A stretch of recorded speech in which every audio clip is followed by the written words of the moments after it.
영원한 생명의 물가로 인도하시는 선한 목자이신 하나님, 이 시간 우리 소년부 친구들 마음과 뜻과 정성 다해 예배를 올립니다. 받아주시옵소서.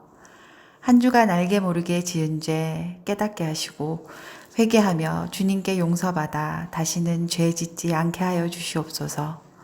코로나로 인해 소년부 친구들 주님 성전에 나와 예배할 수 없고 친구들과 교제할 수 없음이 너무나 마음이 아픕니다. 각자의 처소에서 온라인으로 예배하지만 언제 어디서나 주님이 항상 우리와 동행하심을 믿고 믿음을 잃거나 믿음이 퇴보치 않도록 친구들의 마음 붙들어 주시옵소서.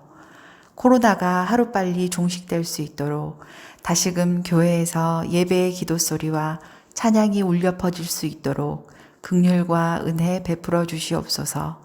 어려운 시기이지만 주위의 어려운 누군가를 위해 기도하는 소년부 친구들 다 되게 하여 주시옵소서. 코로나가 우리 소년부 친구들 선생님께 해입히지 않도록 눈동자 같이 지켜 주시옵소서.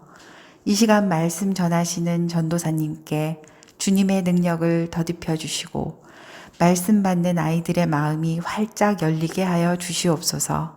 또한 이 순간에도 소년부 친구들을 위해 기도하는 교사 선생님들도 기억하여 주시옵소서. 이 모든 말씀 우리 주 예수님의 이름으로 기도드립니다. 아멘.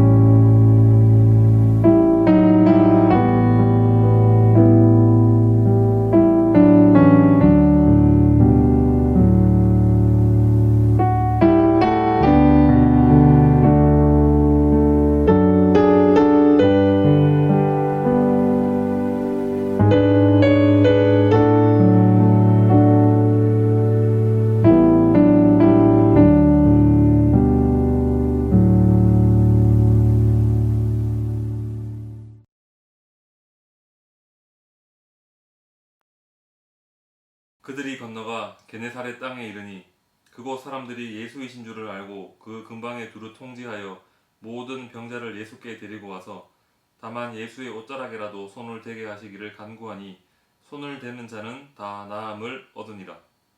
아멘. 사랑하는 친구들, 한 주간 잘 지내셨나요? 오늘도 예배 자리에 나온 모든 친구들을 환영하고 축복합니다. 지난 주일부터 본격적인 소년부 여름성경학교 일정이 시작되었습니다. 많은 친구들이 열심히 참여해 주셔서 너무너무 감사합니다.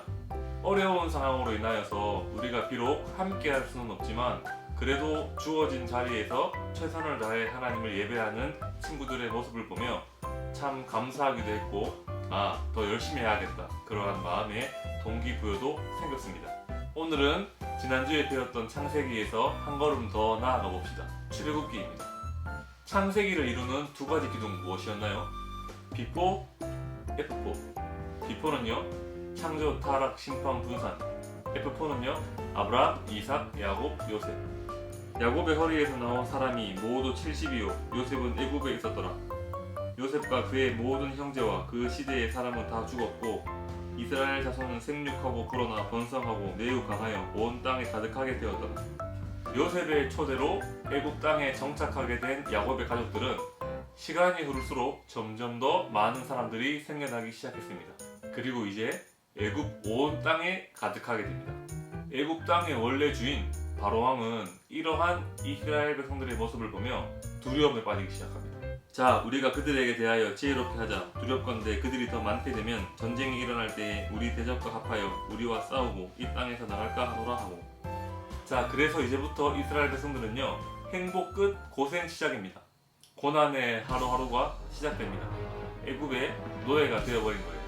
성을 건축하는 일에 동원되는가 하면은요 또 흙 이기기와 벽돌 굽기, 농사의 여러 가지 일까지 애굽의 힘든 일이란 힘든 일은 몽땅 떠안게 되는 이러한 비참한 노예 생활이 시작된 것입니다. 하지만 이스라엘 백성들의 생명력은요 마치 잡초와 같았어요.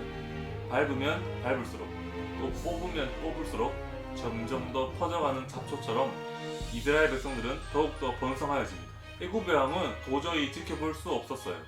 이래서는 안 되겠다. 이러다가 이 애굽을 이스라엘에게 빼앗겨버리겠다. 애굽 왕은 특단의 조치를 내리게 됩니다.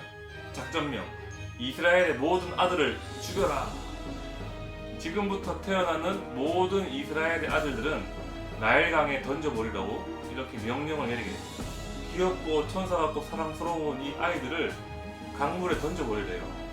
이제부터 본격적인 이스라엘을 향한 핍박이 시작됩니다. 한편 이스라엘의 남자아들을 모두 죽이라고 말하는 이 어려운 시기에 레위 가족 중에 한 아이가 태어났는데 그 이름, 그 유명한 모세입니다. 모세를 향한 하나님의 계획은 이제부터 시작됩니다. 이 어려운 순간을 모세는 믿음으로 이겨냅니다. 그리고 이제 하나님의 놀라운 부르심을 받게 됩니다. 내가 내려가서 그들을 애굽인의 손에서 건져내고 그들을 그 땅에서 인도하여 아름답고 광대한 땅, 젖과 꿀이 흐르는 땅, 곧 가나안 족속, 헷 족속, 아모리 족속, 브리스 족속, 히위 족속, 여부스 족속의 지방에 데려가려 하노라. 이제 내가 너를 바로에게 보내어 너에게 내 백성 이스라엘 자손을 애굽에서 인도하여 내게 하리라. 하나님께서는 애굽 사람에게 학대당하는 이스라엘 백성들을 구원할 지도자로 모세를 선택하셨고 이제 그 계획을 이루려 하십니다. 하나님을 등에 업고 이제 모세는 애굽의 왕 바로에게로 나아갑니다. 그리고 말합니다. 바로 왕이시여, 우리 이스라엘 백성들을 놓아주세요. 우리들은 가나안으로 가야 합니다. 그런데 애굽 왕이 자신들의 노예인 이 이스라엘 백성들을 순수히 보내줄까요? 너희는 절대 갈 수 없어. 이제 바로 왕은 결사 반대를 시작합니다. 그래서 모세는 우리를 보낼 수 없단 말이지? 어디 맛 좀 봐라. 우리 하나님 정말 대단하신 하나님이야. 하고 애굽 백성들에게 보여주는 것이 바로 우리가 오늘 저녁 8시에 시작하게 될 여름 성경학교에서 배울 출애굽기 첫 번째 이야기 10가지의 재앙 이야기입니다. 10재앙 이야기는 잠시 후 저녁 시간에 조금 더 깊이 나눠보도록 하고요. 10재앙의 마지막 재앙, 장자 죽음 재앙을 끝으로 이제 이스라엘 백성들은 애굽에서 탈출하게 됩니다. 출애굽에 성공한 것이지요. 약 400년 동안 이어져 오던 애굽에서의 노예 생활을 하나님의 은혜 가운데 이겨내고 탈출의 기쁨을 맛본 이스라엘 백성들. 그 무엇과도 바꿀 수 없는 사랑과 은혜와 기적을 경험한 이스라엘 백성들입니다. 만약 친구들에게 이러한 기쁨의 일들이 허락된다면 친구들은 어떠한 모습으로 하나님께 나아가실 것 같으신가요? 우리들의 머릿속에 떠오르는 그 단어 바로 감사입니다. 그런데 하나님의 은혜로 출애굽에 성공한 이스라엘 백성들을 표현하는 단어는 감사가 아니었어요. 그들을 표현하는 단어는 원망입니다. 그런데 갑자기 이스라엘 백성들을 보내준 바로의 마음이 바뀌게 되었어요. 그래서 바로는 모든 군대를 이스라엘 백성들에게 보내었고 이제 이스라엘 백성들의 뒤에는 어마어마한 수의 바로의 군대가 뒤쫓아오기 시작합니다. 빨리 도망가도 모자랄 이 상황에 이스라엘 백성들의 앞에는 어마어마한 홍해가 가로막고 있습니다. 앞에는 홍해가, 뒤에는 애굽의 군대가. 이러지도 저러지도 못하는 이스라엘 백성들의 마음속에 무엇이 찾았을까요? 바로 원망입니다. 하지만 하나님께서는 원망하는 이스라엘 백성들을 버리지 않으시고 다시 한번 구원의 은혜를 허락하십니다. 그 유명한 홍해의 기적입니다. 자, 이제 이 홍해의 기적을 맛본 이스라엘 백성들은 다시 이 광야의 뜨거운 햇볕 아래 뚜벅뚜벅 가나안을 향해 걸어가기 시작합니다. 이번에는 그들에게 이 타는 듯한 목마름, 갈증이 찾아왔어요. 그러자 이스라엘 백성들은 홍해의 기적을 일으키신 하나님에 대한 감사를 까맣게 잊어버리고 다시 하나님을 원망하기 시작합니다. 하나님, 나 목말라요. 빨리 물 좀 주세요. 나 이러다가 목말라 죽겠어요. 원망하는 이스라엘 백성들에게 하나님께서는 다시 한번 꿀맛과도 같은 생수의 기적을 허락하십니다. 자, 시원하게 물을 마신 이스라엘 백성들, 이제 다시 광야의 뜨거운 햇볕 아래 가나안을 향한 걸음을 뚜벅뚜벅 걸어가기 시작합니다. 그런데 이번에는요, 꼬르륵 꼬르륵 죽을 것만 같은 배고픔의 고통이 찾아옵니다. 그러자 쓴물을 단물로 바꾸어 주신 하나님의 은혜는 까맣게 잊어버리고 다시 하나님을 원망하기 시작합니다. 하나님 배고파요. 밥 좀 주세요. 우리를 굶겨 죽이실 건가요? 그들은 다시 하나님을 원망하기 시작합니다. 원망. 이스라엘 백성들은 어제의 감사는 까맣게 잊어버리고 오늘 나의 삶에 찾아온 삶의 문제를 바라보며 원망하기 시작합니다. 작은 어려움이, 작은 위기가 또 내 힘으로 이겨낼 수 없을 것만 같은 장애물을 찾아왔을 때 친구 탓을 하며 부모님 탓을 하며 또 환경 탓을 하며 하나님 탓을 하며 원망하는 우리들의 모습과 너무도 비슷합니다. 이스라엘 백성들처럼 오늘 우리들의 삶도 이 원망이라는 단어가 지배하고 있어요.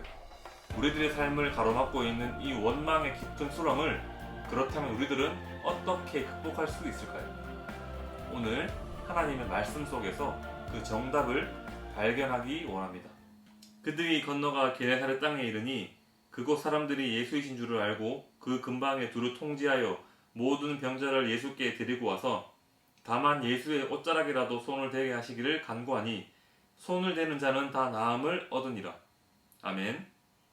언젠가 예수님께서는 게네사렛이라는 마을로 향하십니다. 그런데 예수님께서 그 마을로 가시자 그 마을에 있던 수많은 사람들이 예수님을 둘러싸기 시작합니다. 그리고 예수님의 이름을 외치기 시작해요. 한마디로 지금 예수님 인기 짱입니다. 이유가 무엇일까요? 이 마을로 오시기 직전에 예수님께서는 보리떡 5개와 물고기 2마리로 수많은 무리들을 먹이신 오병이어의 기적을 베푸셨어요. 이미 수많은 사람들은 자신의 두 눈으로 믿을 수 없는 기적의 현장을 목격하였습니다. 아, 이분이 그 대단하신 예수님이구나. 보리떡 5개와 물고기 2마리로 수많은 무리들을 먹이신 그 대단한 사람이 바로 이 사람이구나. 사람들은 열광합니다. 그리고 이 사람들이 더욱더 열렬히 예수님의 이름을 부르짖을 수밖에 없었던 이유가 있어요. 이 사람들은 몸이 아픈 사람들이었어요.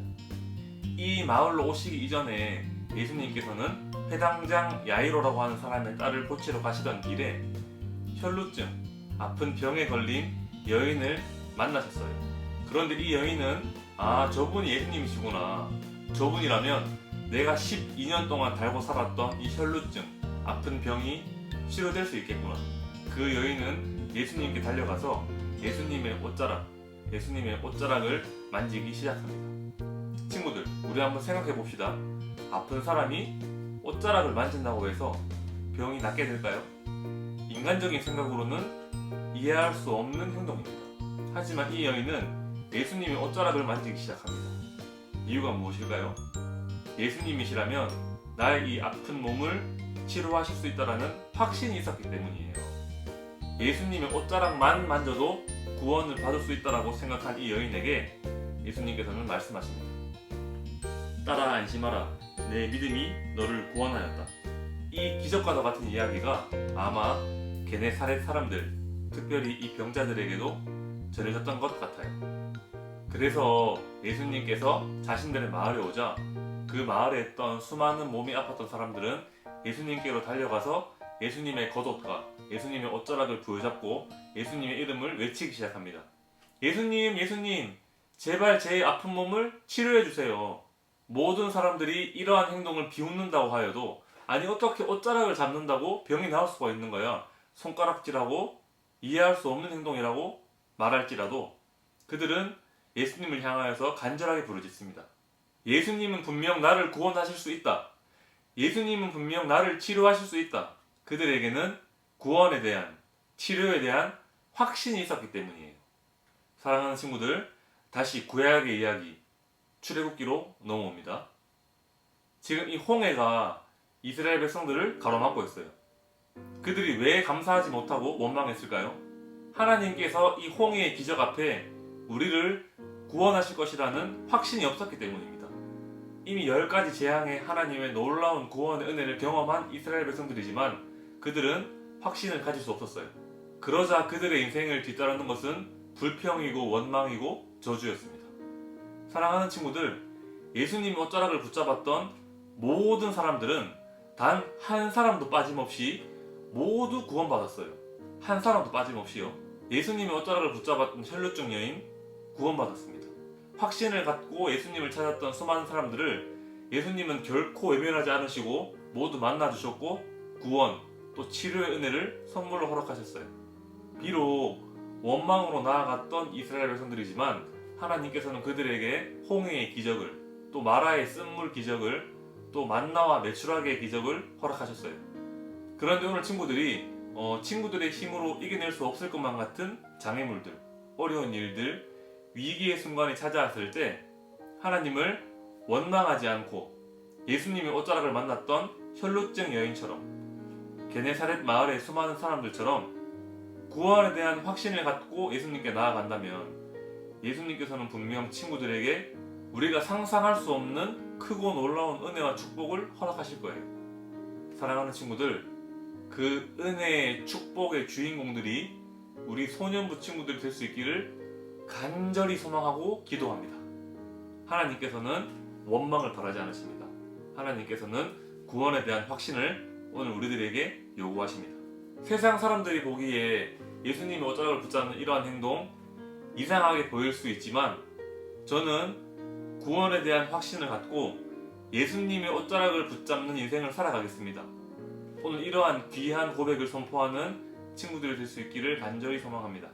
그리하여서 이 놀라운 은혜의 축복을 마음껏 누리는 대구 월배교회의 소년부가 될 수 있기를 기도하고 바랍니다.